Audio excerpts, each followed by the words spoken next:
ఈ జీవిత యాత్రలో మనం కొనసాగుతున్నప్పుడు అప్స్ అండ్ డౌన్స్ అనేవి వస్తూ ఉంటాయి. వస్తాయా? ఎప్పుడు లైఫ్ సాఫీగానే ఉంటుందా? ఉండదు కదా. కొన్నిసార్లు లోయ అనుభవాలు, కొన్నిసార్లు శిఖరానుభవాలు కూడా వస్తూ ఉంటాయి. అయితే మన జీవితంలో జరిగేటువంటి చాలా కారణం మనమే. బాధ కావచ్చు, దుఃఖం కావచ్చు, ప్రమాదాలు కావచ్చు, సమస్యలు కావచ్చు, శ్రమలు కావచ్చు. ఎక్కువ శాతం కారణము మనం సెల్ఫ్. మనమే ఏదో ఒకటి దేవుని చిత్తానికి వ్యతిరేకంగా మనం చేస్తూ ఉంటాం. అవును, మీరు ఈ మాట చాలాసార్లు వినే ఉంటారు, దేవుని చిత్తం అనేటువంటి వర్డ్ కదా. చాలామంది వాడేటువంటి పదం దేవుని చిత్తం అనేటువంటి. వాస్తవానికి దేవుని చిత్తం గురించి కొన్ని వారాలు చెప్దాం అనుకున్నా కానీ అది ఇంకా నడిపి వస్తలేదు. ప్రభు చిత్తం అయితే ఫ్యూచర్లో చూద్దాం. అయితే దేవుని యొక్క ఉద్దేశం, దేవుని యొక్క ప్రణాళిక అనేది ఒకటి ఉంటుంది అనేది ఫస్ట్ మనము విశ్వసించాలి. దేవుని యొక్క ఆలోచన, ఒక ప్రణాళిక. మనల్ని దేవుడి లోకానికి పంపించినప్పుడు ఒక ప్రణాళికతో, ఒక ఉద్దేశంతోనే ఇక్కడికి పంపిస్తాం. కానీ చాలాసార్లు ఏమైపోతారంటే అది కొంచెము అటు ఇటు అయిపోతారు. అవునా? ఇక మనం ఎటు వెళ్ళిపోతా ఉంటాం. అవునా? కొంచెం తేడా వచ్చింది అనుకోండి, ఇంకా మన దారి ఏదో వెళ్ళిపోతాం, మన గమ్యం మారిపోతాం.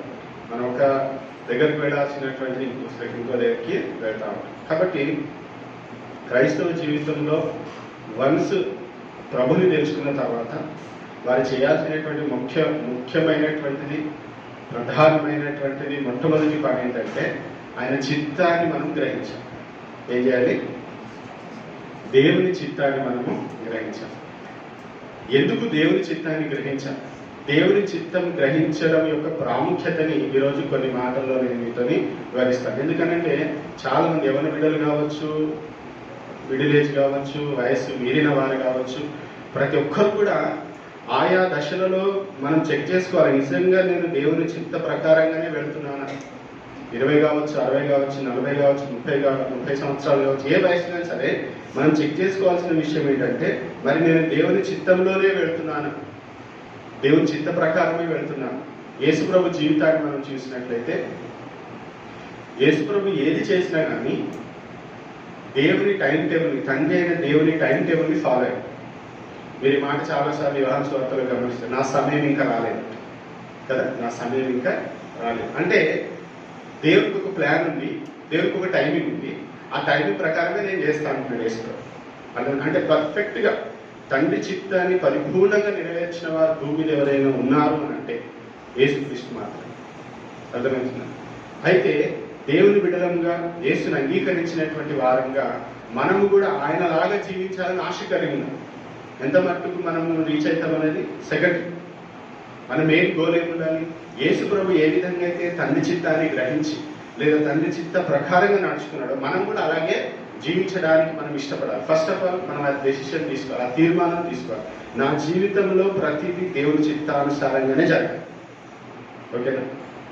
ఒక మాట చూడండి, ఎఫెసీలకు రాసిన పత్రిక 5వ అధ్యాయం. ఎఫెసీలకు రాసిన పత్రిక 5వ అధ్యాయం 17వ వచనం.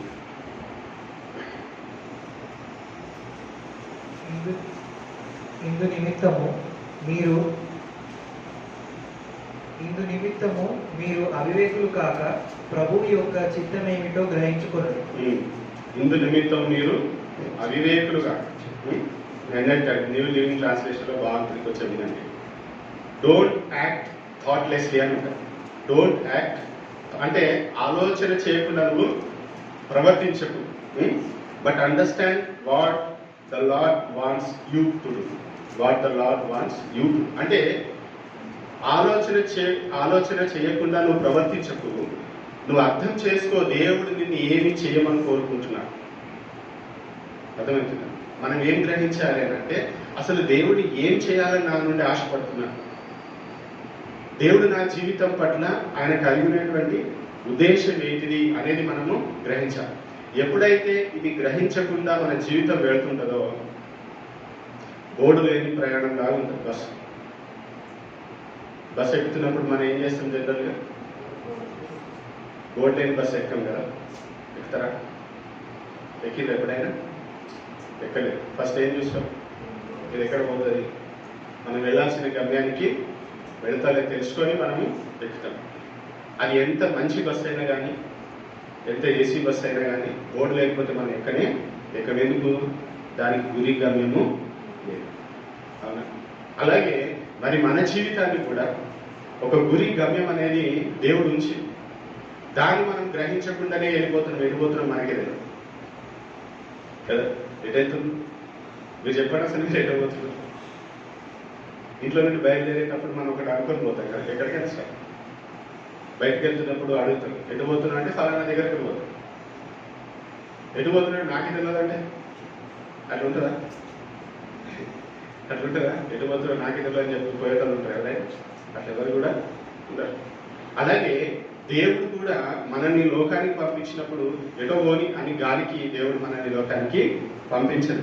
విల్ అనేటువంటి పదానికి చాలా అర్థాలు ఉన్నాయి, అంటే పర్యాయ పదాలు ఉన్నాయి. ఒకటి విషన్, దేవుని చిత్తం అనే పదానికి చాలా గాడ్స్ విల్ అంటారు కదా, దానికి wish, desire, choice, intention, command ఎన్ని ఉన్నాయి? ఒకటి విష్ అంటే దేవుడు గాడ్స్ విష్ లేదా God's desire, God's choice, God's intention or God's command. ఇన్ని పర్యాయ పదాలు, ఇవన్నీ కలిపితే దేవుని చిత్తం. అంటే మన జీవితంలో ఏం జరగాలి? గాడ్స్ విష్ జరగాలి.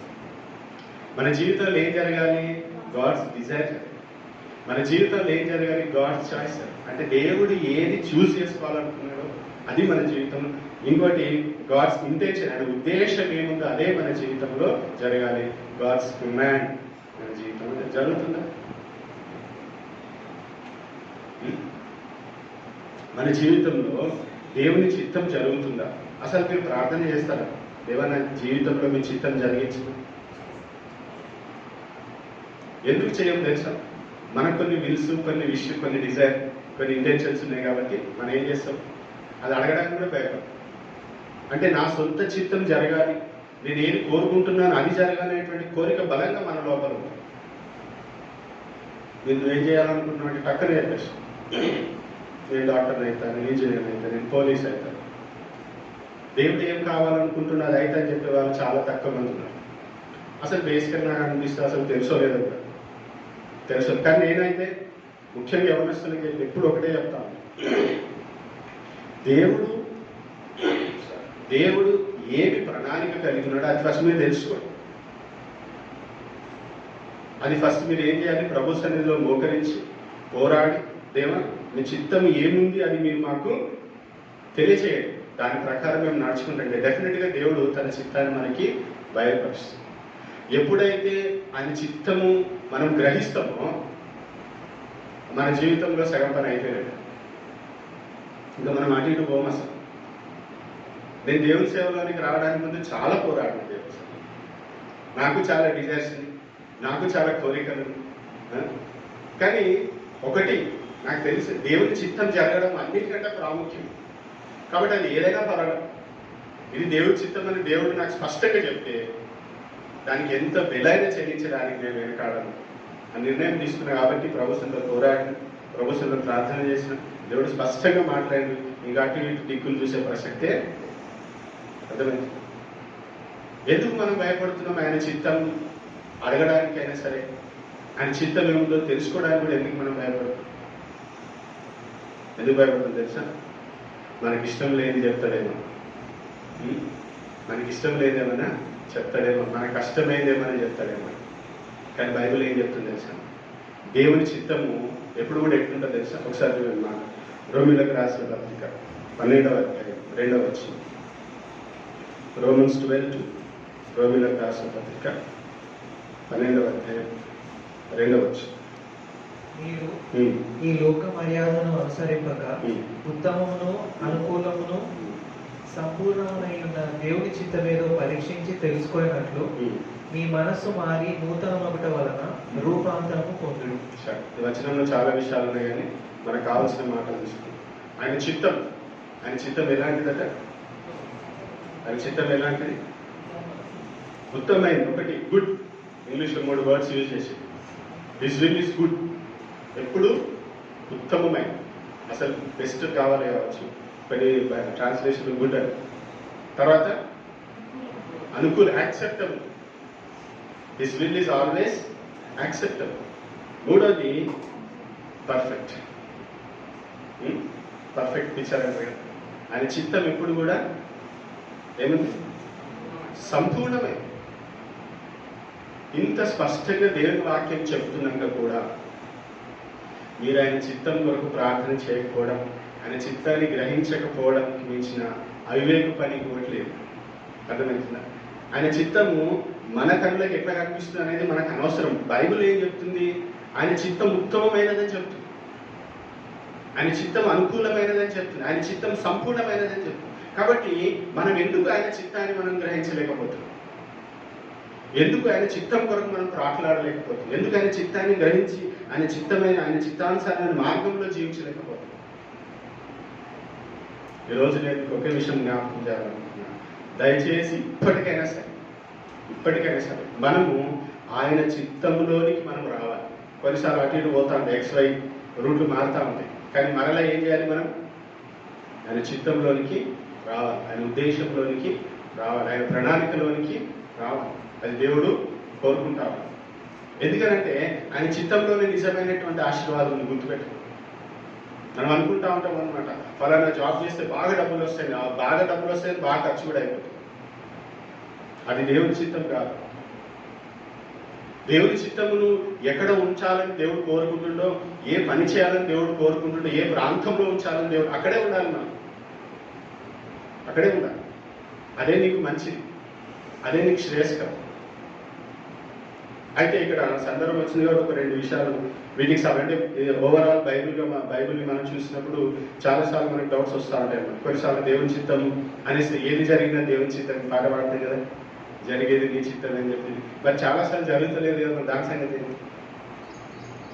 అన్నిసార్లు దేవుని చిత్తం జరుగుతుందా?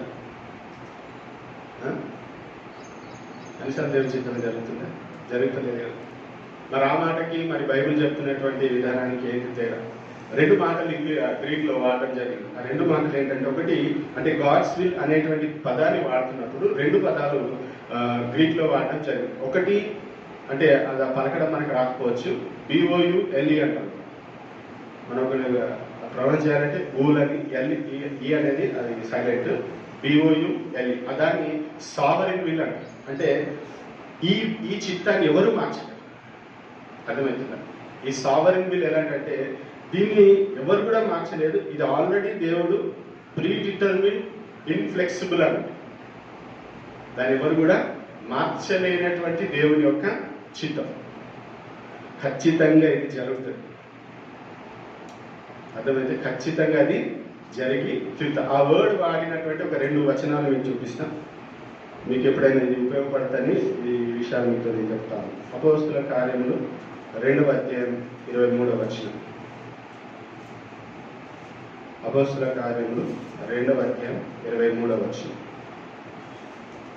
దేవుడు నిశ్చయించిన సంకల్పమును ఆయన భవిష్యత్ జ్ఞానమును అనుసరించి అప్పగింపబడిన ఈయనను మీరు దుష్టుల చేత సిలువ వేయించి చంపితిరి. ఇక్కడ ఒక మాట వాడించండి. దేవుడు నిశ్చయించిన సంకల్పము, BOULE అనే వర్డ్ ఇక్కడ ఇచ్చేసి, అంటే దీన్ని ఎవ్వరు కూడా మార్చలేదు. యెషయా గ్రంథం 46వ అధ్యాయం. యెషయా గ్రంథం 46వ అధ్యాయం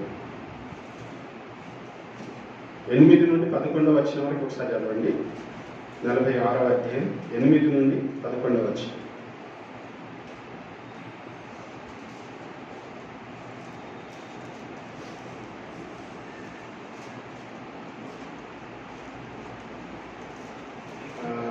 వద్దులేండి, 10 లెవెల్ చదువు సరిపోతుంది. 46:10. నా ఆలోచన నిలుచుననియు నా చిత్తమంతయు నెరవేర్చుకొనేదననియు చెప్పుకొనుచు ఆది నుండి నేనే కలగబో వాటిని తెలియజేయుచున్నాను. ఉమ్, పూర్వకాలము నుండి నేనే ఇంకా జరుగు వాటిని తెలియజేయుచున్నాను. ఉమ్, తూర్పు నుండి క్రూర పక్షిని రప్పించుచున్నాను. ఉమ్, దూరదేశముల నుండి నేను యోచించిన కార్యమును ఉమ్, నెరవేర్చు వారిని పిలుచుచున్నాను. ఉమ్, నేను చెప్పి ఉన్నాను, దాన్ని నెరవేర్చదను. ఉమ్. ఉద్దేశించి ఉన్నాను, సఫలపరచదను. ఇక్కడ చెప్తున్నటువంటి చిత్తం ఏదైతే దేవుడు అంటున్నాడో, నా ఆలోచన నిలిచి నా చిత్తం అంతయు నెరవేర్చు. ఇక్కడ వాడినటువంటి పదం కూడా ఇన్ఫ్లెక్సిబుల్. దీని ఎవ్వరు కూడా మా త్రీడికల్ మీద. రెండవ మాట ఏం వాడంటే తెలిమ అనేటువంటి మాట వాడి, THELEMA.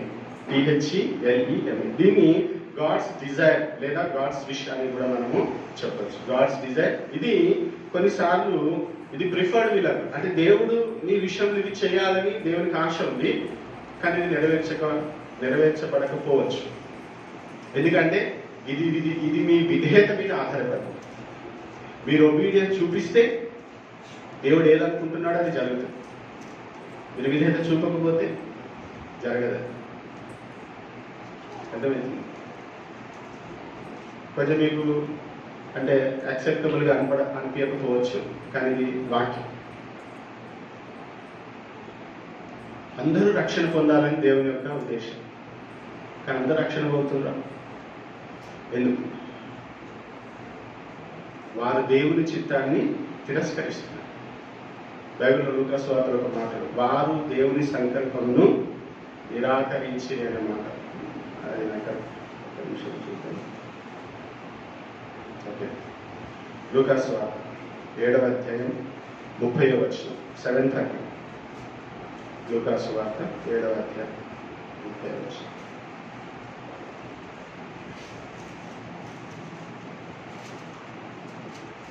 పరిసయ్యులను ధర్మశాస్త్రోపదేశకులను అతని చేత బాప్తిస్మము పొందక తమ విషయమైన దేవుని సంకల్పమును నిరాకరించింది.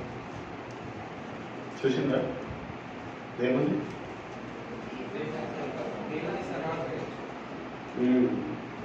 బాప్తిస్మం పొందక తమ విషయమైన దేవుని సంకల్పమును నిరాకరించి. ఇది తెలిమ. అంటే మనం భయపడాల్సినటువంటి అవసరం ఉంది.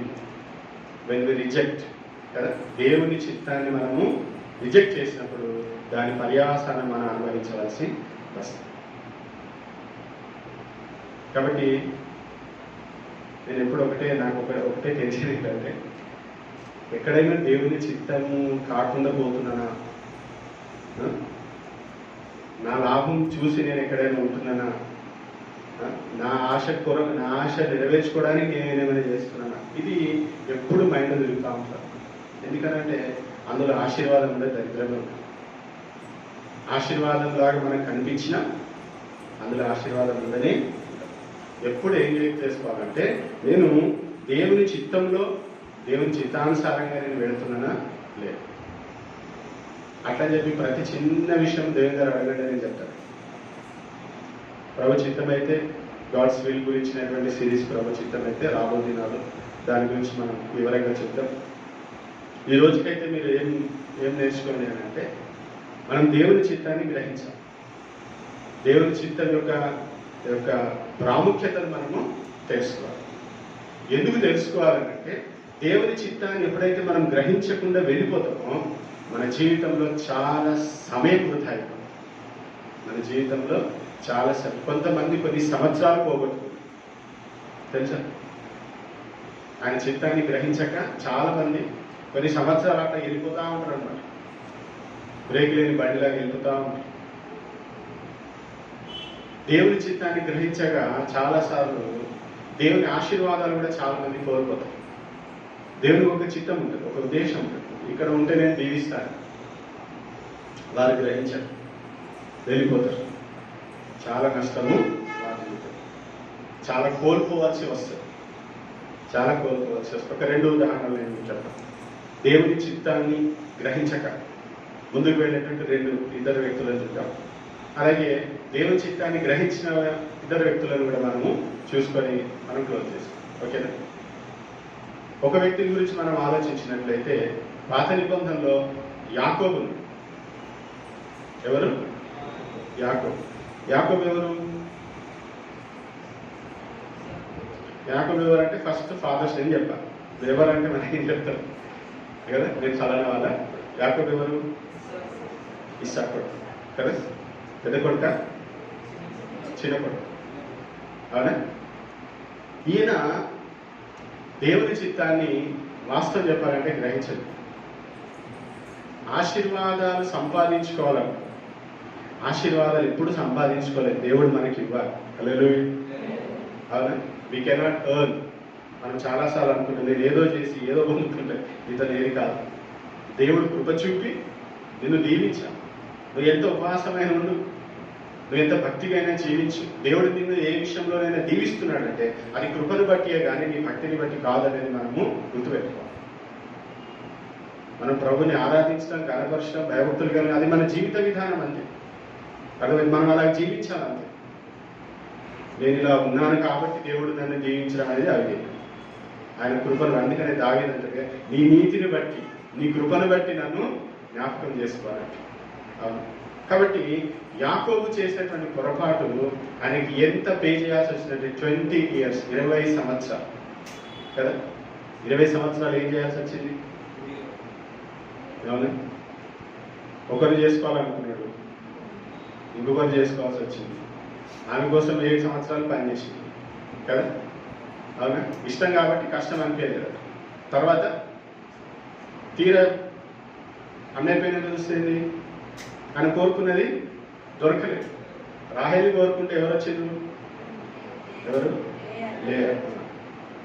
తర్వాత ఏమన్నాడు? మామ నీకు కావాల్సింది కావాలంటే ఇంకొక 7 సంవత్సరాలు.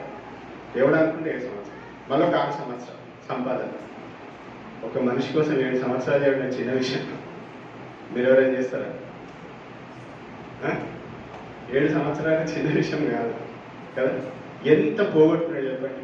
కుటుంబాన్ని వదిలేసి టైం వేస్ట్ అయిపోయింది. దేవుడు అనుకునేటువంటి ఎప్పుడైనా దీవించబడ్డాడంటే 20 సంవత్సరాల తర్వాత. ఎక్కడ అబ్బోకు లేదు కదా, అక్కడ ఆయన ఒంటరిగా ఉన్నప్పుడు దేవుడు ఆయనని అప్పుడు అసలు ఆయన చిత్తం. అప్పుడు యాకోబు ఇశ్రాయేలుగా మారిండు.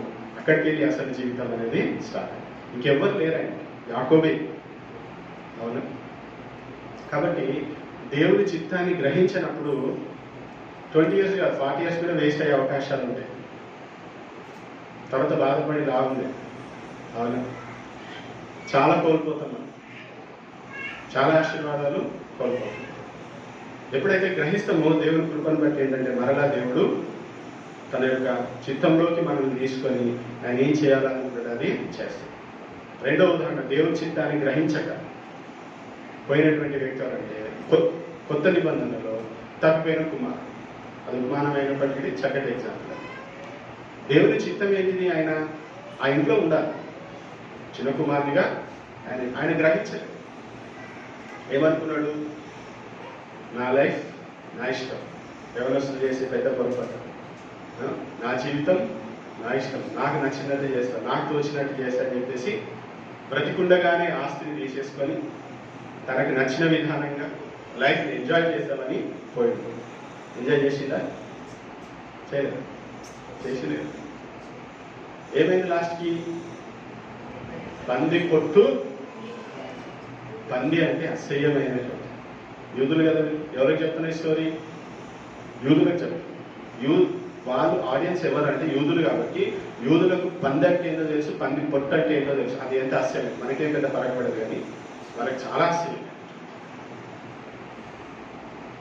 అంటే అంత దయనీయమైన స్థితికి పోయినాడు ఆయన, అంత దరిద్రమైనటువంటి స్థితికి పోయినాడు. ఎంత పోగొట్టుకున్నాడు ఆయన. ఆయన రిసీవ్ చేసుకున్నప్పుడు మనం చూస్తాం కదా, అసలు తండ్రి ఆయన రిసీవ్ చేసుకున్న విధానం, ఆయన పొజిషన్ ఏంటిది అసలు? అవునా? అనుకున్నా మా ఇంట్లో మా పనులకు కూడా మంచి ఆహారము నాకు అదే ఉంటుంది. దేవుని చిత్తాన్ని గ్రహించినప్పుడు, దేవుని చిత్తాన్ని తెలుసుకోకుండా నాకు నచ్చినట్టు నేను పోతా, నాకు ఒక ఆశ ఉంది, నాకు ఒక కోరిక ఉంది, నాకు ఒక ప్యాషన్ ఉంది, మన్ను ఉంది అనుకుని పోతే లాస్ట్కి ఏం దొరుకుతుంది? ఆయనకి అదైనా దొరికింది, మనకి అది కూడా దొరుకుతుంది. అర్థమవుతుందా? జాగ్రత్త. ఆయన చిత్తాన్ని మనము గ్రహించినప్పుడు గొప్ప విషయం ఏంటిదనంటే ఆ తండ్రి చేర్చుకుంటాడు. హల్లెలూయా. ఆయన తెలుసుకున్నప్పుడు, రియలైజ్ అయినప్పుడు తండ్రి ఆయనని చేర్చుకుంటాడు. ఎప్పుడైతే అవును ప్రభువా నేను నీ చిత్తాన్ని వ్యతిరేకపోయినా నేను గ్రహించలేదు, నన్ను క్షమించి ఒక్కసారి జ్ఞాపకం చేసుకోమంటే దేవుడు అలా జ్ఞాపకం చేసుకుంటాడు, మరలా తన చిత్తంలోకి నడిపిస్తాడు, మరలా ఆశీర్వాదంలోనికి నడిపిస్తాడు కదా. తండ్రి ఏం చేశాడు, ఆయన వచ్చిన తర్వాత వస్త్రాలు తీసి ఉంగరం పెట్టేదో నానా అవన్నీ పోగొట్టుకుంటున్న మనం చాలాసార్లు దేవుని చిత్తాన్ని గ్రహించాలి. ఇది ఒక టైం గ్రహించిన వారు ఇద్దరు బైబిల్లో చూడండి. దేవుని చిత్తం ఏంటిది అనేది కూడా మనం గ్రహించినప్పుడు దేవుని ద్వారా వచ్చేటువంటి ఆశీర్వాదం చాలా గొప్పది. ఒకసారి లూకాసు సువార్త చూడండి. ఈ మాట మనం చాలాసార్లు చదివినాం. లూకాసు సువార్త 10వ అధ్యాయం 39వ వచనం.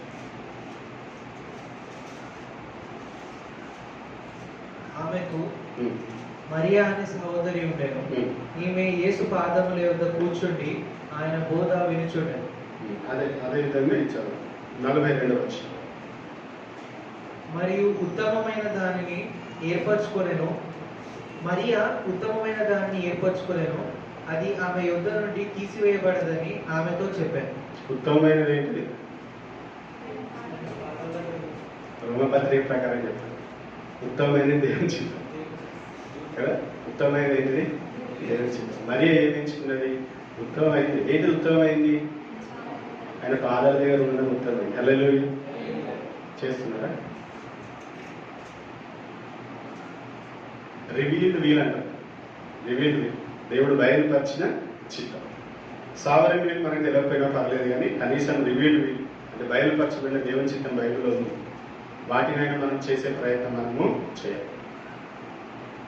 ఏంటిది బయలుపరిచింది దేవుడు? తన చిత్తము. ఆయన పాదాల దగ్గర ఉండడు, ఆయన చెప్పే మాటలు వినండి, అది ఆయన చిత్తం. కానీ మనం ఏం చేస్తున్నాం? ఇంకేదో చేసేస్తున్నాం కదా.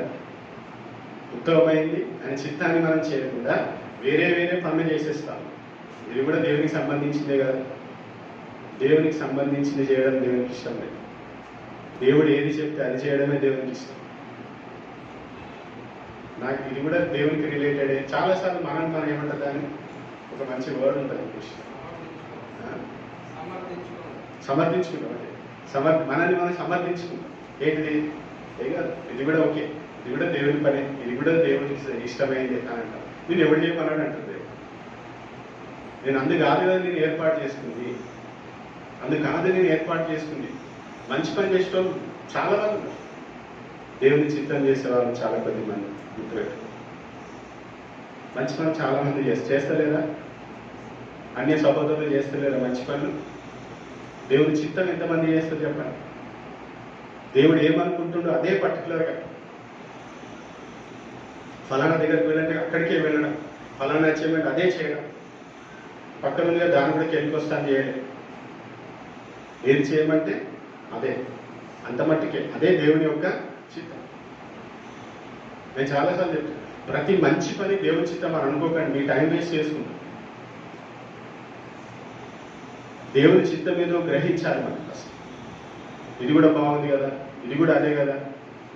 అసలు నేను పుట్టించినందుకు కాదు, నేను ఏర్పాటు చేసుకున్నందుకు కాదు. అసలు నేను రక్షించుకున్న ఉద్దేశం వేరు. ఎందుకు రక్షించుకున్నాడో, ఎందుకు ఏర్పాటు చేసి అది నువ్వు గ్రహించు. ఆ పనిలో ఉండు, ఆ ప్లేస్లో ఉండు. దేవునికి సంతోషం. వాళ్ళందరూ చాలా ఫాస్ట్గా పోతున్నారు, వెనుకబడి ఉంటే ఏం పర్వాలేదు. దేవుడే నేను వెనుకబడేటట్టు చేస్తుంది కావచ్చు, అక్కడే ఉండే ఏం టెన్షన్. అది దేవుని చిత్తం అని నువ్వు గ్రహించిన తర్వాత దేశం మీద దేశం పడ్డాను, ఏం టెన్షన్ పడాల్సిన ఒకటే ఒకటి, నేను దేవుని చిత్తంలో ఉన్నాను. That's it. అనిపిస్తూ ఉంటుంది కావచ్చు మరి. అమ్మ ఎవరు అక్కడికి మాత కదా, మాత చాలా పని చేసింది. నాకేమనిపిస్తుంది? నేనేం గ్రహించిన పాదాల దగ్గర కూర్చోడమే, నేను ఇక్కడే ఉంటాను. ఎవరేమనుకుంటాను అనుకుంటారు. అట్లా మంది కోసం బతుకుతా ఉంటారు చాలా. వాళ్ళేమనుకుంటారు, వీళ్ళేమనుకుంటారు, దేవుడు ఏమనుకుంటారు, మనకి ఫీలింగ్ ఉండదు. దేవుని చిత్తం చేస్తున్నామా లేదా, దేవుడు ఏమైనా ఫీల్ అవుతాడు లేదా మనకు అనవసరం. పక్కింటోడు ఏమనుకుంటాడు, ఆయన వాళ్ళేమనుకుంటారు, వీళ్ళేమనుకుంటారు, ఎవరేమనుకుంటారు, నీకెందుకండి? దేవుడు నీకేం చెప్తున్నాడు, దేవుడు నీకేది చేయమంటుంది, అది గ్రహించి ఫస్ట్ ఆ పనిలో నీవు మరి ఉత్తమమైన దాన్ని ఏర్పాటు సిద్ధపడ ఆమె దేవుని చిత్తాన్ని గ్రహించింది. ప్రభు పాదాల దగ్గర మన పట్ల కూడా దేవుని యొక్క ఉద్దేశము. రెండవ ఉదాహరణ చూద్దాం. హెబ్రీయులకు రాసిన పత్రిక 11వ అధ్యాయం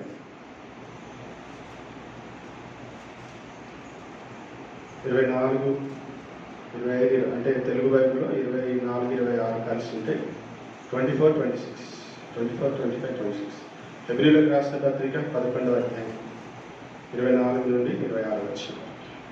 మోషే పెద్దవాడైనప్పుడు విశ్వాసమును బట్టి ఐగుప్తు ధనము కంటే క్రీస్తు విషయమైన నింద గొప్ప భాగ్యమని ఎంచుకొని అల్పకాలము పాపభోగము అనుభవించట కంటే దేవుని ప్రజలతో శ్రమ అనుభవించిన మేలని యోచించి ఫరో కుమార్తె యొక్క కుమారుడిని అనిపించుకొనుటకు ఒప్పుకొనలేదు. ఏలైనగా అతడు ప్రతిఫలముగా కలగబో బహుమానమునందు దృష్టి ఉంచాడు.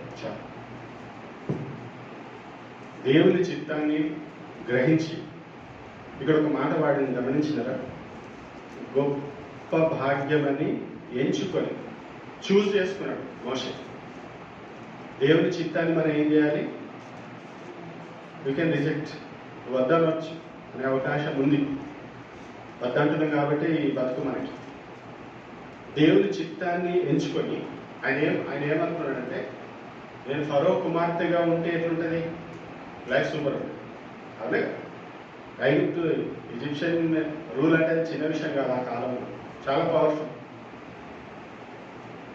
అక్కడ ఫరో కుమార్తె అంటే ఇంకే రేంజ్లో ఉంటే ఒకసారి ఆలోచించాను. కానీ మోషే దాన్ని ఎంచుకోలేదు. ఆయన ఏమనుకున్నాడంట, దేవుని బిడ్డలతో శ్రమ అనుభవించుట లేదు. దేవుని చిత్తము కొన్నిసార్లు లగ్జరియస్గా అనుభవించకపోవచ్చు, కొన్నిసార్లు కంఫర్ట్గా అనిపించకపోవచ్చు. కానీ దేవుని చిత్తాన్ని మనము చూసేసాం. మోషే గురించి మనం ఇప్పటికీ మాట్లాడుతున్నామండి. మోషే గొప్పతనం గురించి, మోషే సాత్వికత గురించి, మోషే లీడర్షిప్ గురించి ఇప్పటికీ మనం మాట్లాడుతున్నాం. ఎంత గొప్పవాడు మోషే. ఎందుకు? ఫరో కుమార్తెగా ఉంటే అసలు మోషే పేరు బైబిల్లో ఉంటుంది. మోషే గురించి ఇంతగానో మనం మాట్లాడుకుంటాడు. ఆయన ఏం ఎన్నిక చేసుకున్నాడంటే దేవుని చిత్తాన్ని గ్రహించినాడు. దేవుని చిత్తంలో నడవాలనుకున్నాడు. అది కష్టమే అనిపించిన పర్వాలేదు. సుఖంగా ఉండాలంటే ఉండొచ్చు. నాకెందుకు వచ్చిన బాధ? ఇజ్రాయెల్ వెళ్ళిపోతే నాకేంది? నాకు ఒక పొజిషన్ ఉంది, నాకు ఒక హోదా, ఎవరైనా చేస్తారు. కానీ మోషే అట్లా చేయడం. చరిత్రలో గొప్ప నాయకుడిగా నిలిచిపోయాడు మోషే. ఎప్పుడైతే దేవుని చిత్తాన్ని గ్రహిస్తామో, దేవుని ఎప్పుడైతే చిత్తాన్ని గ్రహించి ఆ మార్గంలో మనం వెళ్తామో, మన ద్వారా అనేకులు దీవించబడతాం. హల్లెలూయా. అనేకుల విమోచనకు మనం కారకులమవుతాం. మోషే ఐగుప్తు బానిసత్వంలో ఇశ్రాయేలును బయటకు తీసుకొని వచ్చి, ఒకవేళ ఫరో కుమార్తె కూడా తీసుకొస్తుండేనా? ఇట్లా చెప్పుకుంటూ పోతే చాలా విషయాలు. ఫరో కుమార్తెగా ఉంటే అన్ని అద్భుతాలు జరిగేవా? మోషే ద్వారా అన్ని కార్యాలు మనం చూసేవారమా? మనం వినేవారమా? మోషే అసలు ఏ రేంజ్లోకి వెళ్ళిపోయాడు? ఎందుకనంటే ఆయనకు నచ్చింది, ఆయన కంఫర్ట్ అది చూసుకోలేదు. దేవుని చిత్తం, ఇది దేవుని చిత్తం. కాబట్టి నేను ఈ మార్గంలో వెళ్తాను. కాబట్టి ఎప్పుడైతే దేవుని చిత్తాన్ని మనం గ్రహిస్తామో, ఆ దేవుని చిత్తంలో నడవడానికి మనము ఇష్టపడాలి. బైబిల్ ఇలాంటి ఉదాహరణలు చాలా ఉన్నాయి. మనకి సమయం లేదు కాబట్టి ఒక రెండు మాత్రం. మీరు వాక్యాన్ని ధ్యానించండి. దేవుని చిత్తాన్ని ఎన్నిక చేసుకున్న వారు ఉన్నారు, దేవుని చిత్తాన్ని రిజెక్ట్ చేసిన వారు కూడా బైబిల్లో ఉన్నారు. వాళ్ళ కాన్సిక్వెన్స్ ఎట్లా ఉంది, వీళ్ళ యొక్క పర్యవసానం ఎట్లా ఉందనే మనకి అర్థమవుతుంది. దేవుని చిత్తాన్ని మనం గ్రహించి ఆ చిత్తాన్ని చేస్తున్నప్పుడు దేవుడు మనల్ని ఎంతగానో అభినందిస్తాడు. దేవునికి సంతోషం మనం ఆయన చిత్తం చేయడం ద్వారా. ఒక రెండు వచనాలు నేను మీకు చూపించి ప్రార్థన చేస్తాను. మత్తయి సువార్త 12వ అధ్యాయం 50వ వచనం. మత్తయి సువార్త 12:50.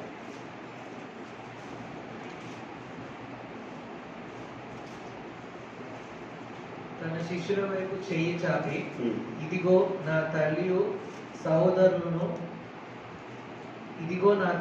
నా సహోదరులను, పరలోకమందున నా తండ్రి చిత్తము చొప్పున చేయువాడే నా సహోదరును, నా సహోదరియు, నా తల్లియు నన్ను. మార్క్స్ వార్త 3:35. మార్క్స్ వార్త 3:35.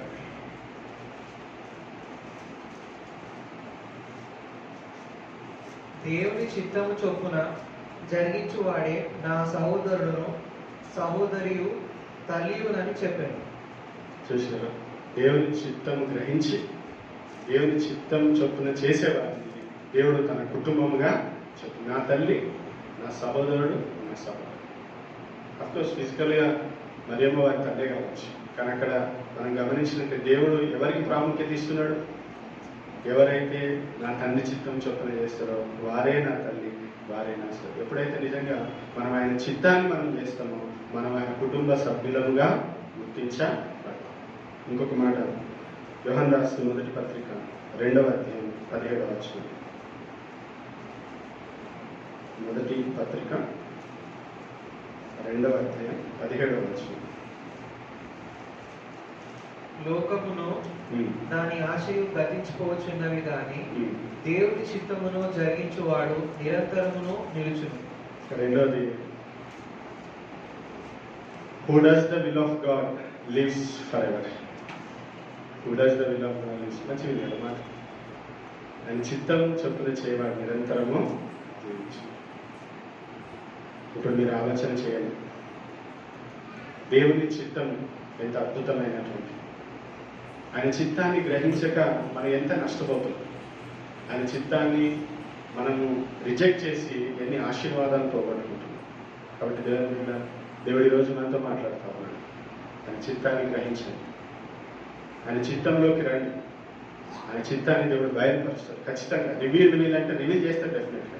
మనం ప్రార్థన చేసుకున్నప్పుడు దేవుడు మనతో మాట్లాడతాడు. ఆయన చిత్తంలోకి వచ్చి ఆయన చిత్తానుసారంగా మనం జీవించినప్పుడు దేవునికి మహిమ వస్తుంది, మనకు ఆశీర్వాదం, మనకు నెమ్మది, మనకు సమాధానం. తల్లు వంచని ప్రార్థన చేసుకున్నాం. అందరం కూడా ఒక నిమిషం ప్రభు సన్నిధిలో